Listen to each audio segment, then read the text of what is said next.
Hey everyone, Gill Gross here. Post-match, Casper Ruud versus Liam Broady. Wimbledon 2023, second round. If you're not here for spoilers, click off the video in 3, 2, 1. The biggest win of Liam Broady's career. He takes out the number 4 seed at Wimbledon on center court. The man from the UK. What a moment. 29 years old. Most of his career being played challenger level. Not a lot of fans, not a lot of money, not always a glamorous life. To see him get this moment in the sun was awesome. And he seems like a great guy. I'm so happy for Liam Broady. From a tennis standpoint, incredible performance where it felt like he, and part of this was not his own tactics, but just his play style and the way he produces his shots. It seemed like he was a perfect antidote or a perfect Casper Ruud grass court taker advantage of her. Okay? Let's talk about the Ruud forehand to start. And we're talking about the Ruud forehand in the context of how Brody brought the worst out of the Ruud forehand. Because in the first round, when Casper Ruud played Laurent Lacali, I believe, would be the good pronunciation. I'm terrible at French names. They're my weakness. I was impressed with Casper's forehand. The key for Ruud on grass is 3 things: flatter, straighter, and faster. Those are the 3 keys for the forehand on grass. Let me put it in other words.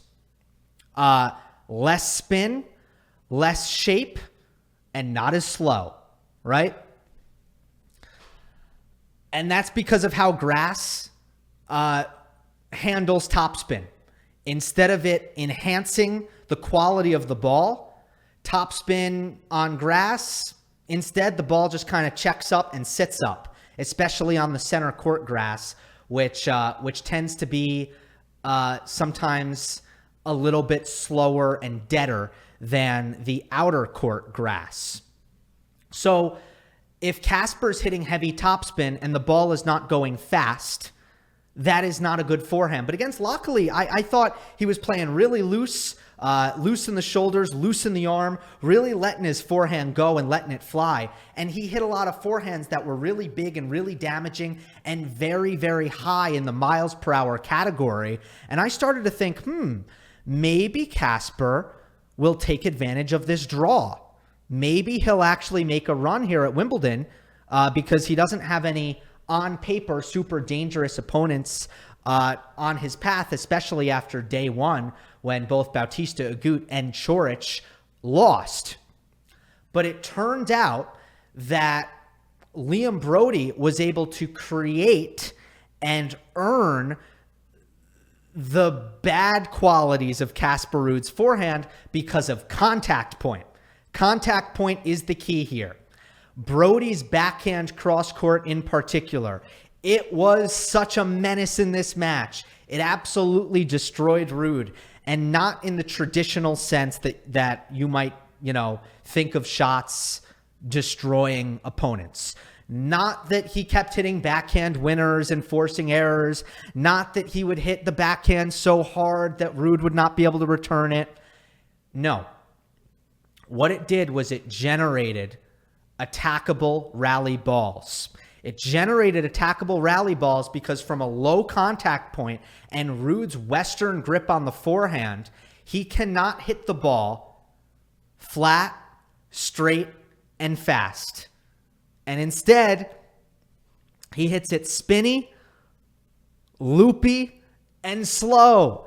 And once you earn that spinny, loopy, slow ball on grass, once you get that attackable rally ball on this surface, you can take advantage with, you take control, you get your aggressive strike in. And in the case of Liam Broady, you come forward. And he did a great job of coming to net off of the shorter or more attackable, weak incoming balls that Ruud was offering up off of the Broady backhand cross court to the Ruud forehand.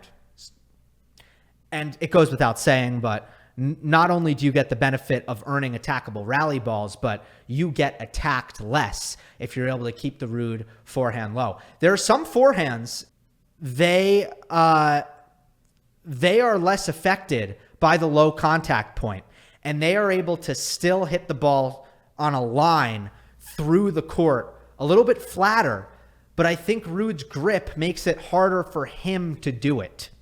So he kind of needs that higher contact point in order to flatten the ball out and hit it straighter with less shape. All right. Now, let's talk about the other baseline pattern. Let's talk about the other cross court. What about Brody's forehand cross court to Ruud's backhand? Well, Ruud's backhand, it doesn't matter what the contact point is. It's never going to be all that fast in the miles per hour category. It's usually going to have a lot of topspin, maybe too much for grass to really be effective. And it's not going to be as damaging. So you have Casper Ruud really losing both of those cross courts. There was only one pattern that was good for Ruud from the baseline. One favorable pattern. And that was the Brody cross court forehand to the Ruud runaround forehand, which happened sometimes. And when that happened, that was the money pattern for Casper. But he had to find that, and it was a little bit difficult for him. But whenever it was Brody forehand or Ruud backhand, advantage Liam. When it was Brody backhand or Ruud forehand, advantage Liam. And that really had the baseline patterns on lock. Now, Ruud's backhand, I do want to say, because he recognizes that the topspin backhand it's not really effective on grass, he slices a lot. So let me address that. Casper's slice just doesn't really stay low enough. It's just, there's too much air under it oftentimes, and it doesn't bite down short and low in the court. So I don't really feel like it's a solution for him at this time. And it's the same problem when Ruud hits a bad slice. It's just another attackable trade. It's an attackable rally ball, and on grass, you just don't want to be attacked.